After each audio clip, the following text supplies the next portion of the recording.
Адамды адам түсінбеу бір ақырет. Ойлы жас, түсініпсің рахмет. Рахмет, жассың ғой, жалыны мол, және де қуаты көп. Дәл осылай ақиық ақынның жырына арқау болған, қуаты көп, жалыны мол, жас достар, армысыздар? Кезекті адалдық сағатын Мұқағали Мақатаевтың әділдік пен адалдық, отансүйгіштік пен елге деген құрмет сезіміне негізделген шығармаларына арнаймыз.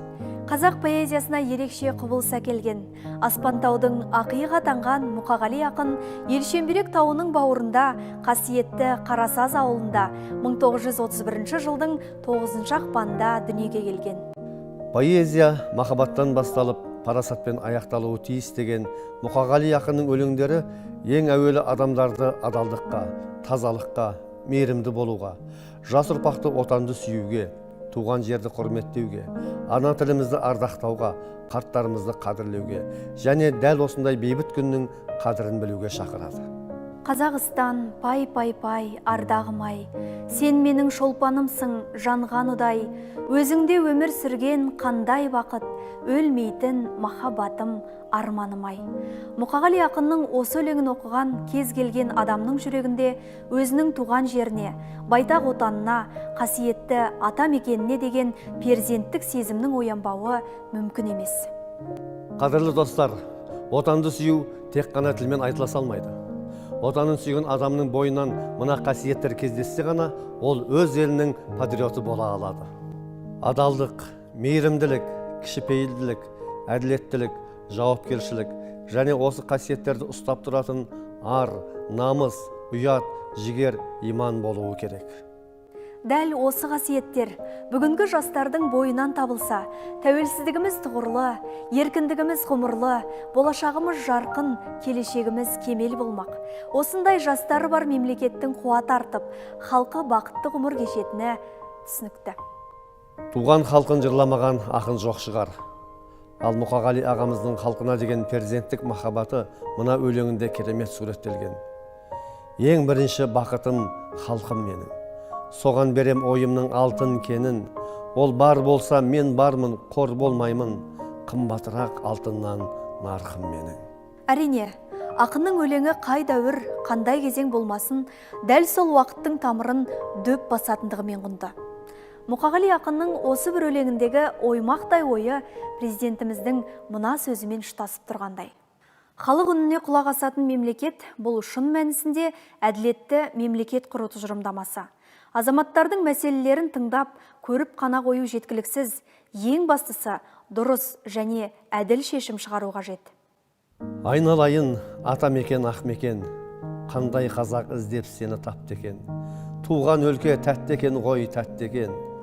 Ақиық ақынның асқақ жырына арқау болған ата мекенімізді, туған отанымызды сүю, оның өркендеуіне үлес қосып, әрбір түйір тасы мен қасиетті топырағын қастерлеу және осы елде тұратын барша Қазақстан халқына адал қызмет ету әрқайсымыздың азаматтық борышымыз.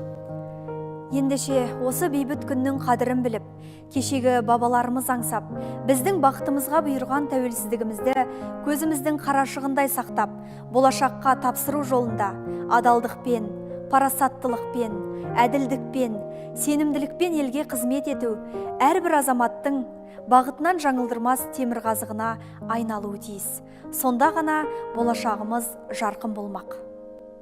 Жол қайда ақиқатқа апаратын, ел қайда ақиқат деп аталатын, алаяқ арамзалар айлакерлер, аяғы көктен келіп маталатын. Мұқағали ақын аңсаған адалдық пен сенімділік, парасаттылық пен әділдік қай қоғамға да ауадай қажет. Мұндай қасиет әр адамның бойына бесіктен дарып, балалық кезінде қалыптасып, жастық шағында амалына айналса, қартайғанда өз жемісін береді. Отанына, туған халқына адал қызмет еткен адамның ғана абыройы әрқашан биік болады. Тәрбиенің тал бесіктен басталатынын ескерсек, балалық шақ адам өмірінің ең негізгі бөлшегі. Жастық дәурен бесіктен алған тәрбиенің көрініс беретін кезеңі.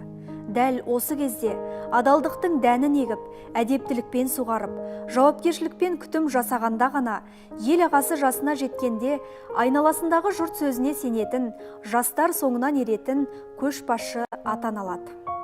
Сонда ғана Мұқағали ақын айтқандай, жап-жасыл болып жан-жағым, тұратын ылғи көктем боп, жарқ етіп өткен арманым, өкпем жоқ саған өкпем жоқ деп, өткен күнге өкпе артпай, көппен бірге көктемдей шуақты күн кешкеніңізді мақтан ете аласыз. Бүгінгі адалдық сағатында Мұқағали ақынның өлеңдері арқылы адам баласы үшін ең аяулы болған жастықтың қадір қасиетіне тоқталдық. Осы айтылған ойларды санасына сіңіріп, қорытынды шығара білген кез келген жастың адалдықты ту етіп, әділдік жолмен жүретініне еш күмәніміз жоқ. Ойлы жас, өлең менің сырласымдай, сырлассам да құмарым жүр басылмай, айтып өткен ақында арман бар ма, жүрегінің түбіне кір жасырмай. Адалдық сағатында өздеріңізбен сырластық, ой бөлістік достар. Алдыңғы толқын аға буын қай кезеңде болмасын, жастарға үлкен сеніммен қарайды және зор үміт артады. Бүгінгі адалдық сағатын мемлекет басшысы Қасым-Жомарт Кемелұлы Тоқаевтың мына сөзімен аяқтаймыз. Тәуелсіздігімізді нығайтып, елімізді одан ары өркендету қазіргі ұрпақтың қасиетті борышы. Сондықтан біз сіздерге зор үміт артамыз. Мемлекетіміздің келешегі өздеріңіз. Мен барша жастарды мақтан тұтамын.